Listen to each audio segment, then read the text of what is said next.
We're losing a generation of young people because they've not been given any meaning. A lot of us in the older generation think that we're losing a generation of young people because they haven't been given enough responsibility or they haven't been given enough to do. But I think a big reason why they don't embrace the responsibility that is in front of them is because they haven't been given the meaning of what they are here to do. Because we raised them and told them that the meaning of their life was to be as happy as possible. And we cursed them. Because the meaning of your life is not to be as happy as possible. Because what happens to you when you're pursuing happiness and someone in your family dies? What happens to you when you're pursuing happiness and you lose your job? What happens to you when your whole life is wrapped up in having fun and being happy and being satisfied and literal hell breaks loose? Now what do you got? Well, what we've got is cut tail and run. Go find a place where I can be happy. So if the marriage gets in trouble, get out of it. Go find one where you can be happy. If the job's a problem, get out of it. Go find one where you can be happy. If the pain's too much, get out of life.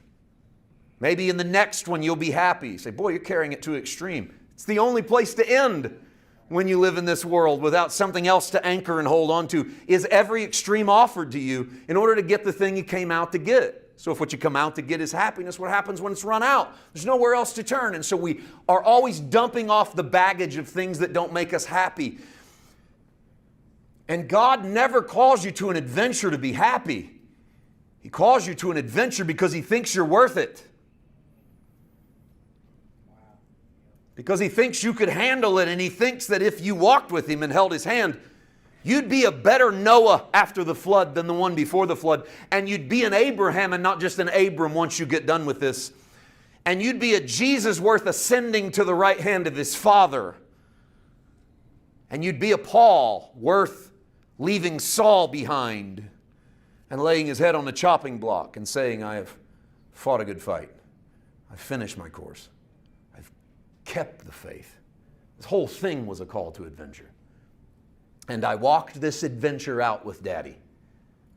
You see, you have more value than you've given yourself credit for. I've met very few people on the planet who really know their full value, who really know their full worth. It becomes increasingly obvious all of the time whenever we allow the words of other people to establish our own peace and our own value. We take our value on our height, we take our value on our weight, we take our value on our money, we take our value on our stuff, we take our value on our accomplishments. And Jesus says, why are you worried about the flowers of the field? Why are you worried about the sparrows of the air? Why are you worried about adding to your height? Oh, you have little faith. You're so valuable. If you'd accept the call to adventure, not because you want to go through life looking for what makes me the most happy, but you'd go through life looking for what brings me the most meaning.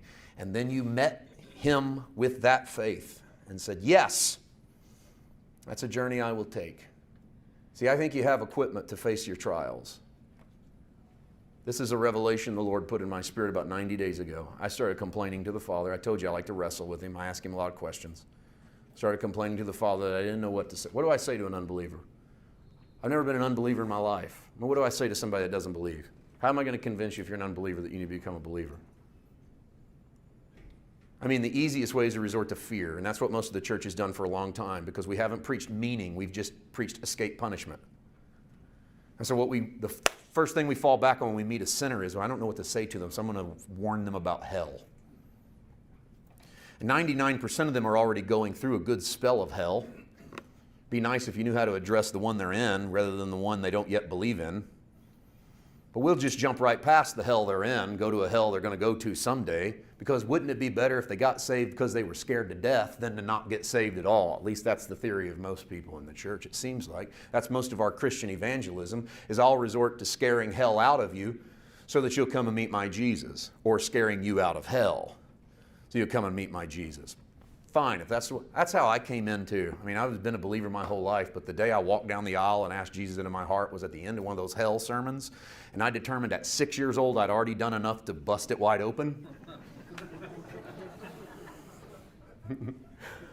I couldn't identify any specific thing I had done wrong, but that didn't matter because we were all going anyway, and so I had to go up and clean that, get that part of me set. And so I'm not fighting against your eternity. But man, is there not more meaning to coming to Jesus and knowing the life of God than meeting Jesus out of fear. And one of the reasons why we're so pitiful at facing adversity in the world, especially in the church world, is because we haven't properly understood our identity and our place in it and know what the meaning is for us. So I start complaining to God. I go, what do I have? What am I going to say to a lost person? I never was lost. I wasn't an unbeliever like that. And what the Father began to drop in my spirit was, you share, if you'll admit it, you share with every single unbeliever on the planet one common thing. One common thing binds us all, regardless of race, regardless of class, regardless of gender, regardless of nationality. Every single one of us, everybody that ever lives on the planet, faces chaos. Problems, adversity. See, we won't all be rich. We won't all always even be healthy. We won't all have it figured out. We won't all get higher education. We won't all achieve, but we'll all go through problems. Every man, woman, boy, and girl. You live long enough, you're going to go through some kind of hell. That's what you share with every nationality and every race and every person under the sun. So what do you have to offer? What do you have to offer to someone who doesn't know your Jesus, doesn't understand who He is and what He offers? And that is the point of what I've tried to say to you tonight, is that I believe that Jesus reinforces your identity, reminds you that you're one of the sons and daughters of Him. For those of us who believe on His name, John 1 says, for those of us who believe on His name, He hath given us the authority to call ourselves the sons of God. Believing on His name is accepting the call to faith. Accepting the call to faith is accepting the call to His adventure. It's to embrace who He is. That's how you face this world when there's nothing to face, because you know who you are and you know why you're here. That's how you face unbelievable physical pain without giving in. It's how you face unbelievable emotional heartbreak without it breaking you. It's how you face unimaginable betrayal, heartache, and loss, because you know who you are on the planet and you know you have value to the person next to you.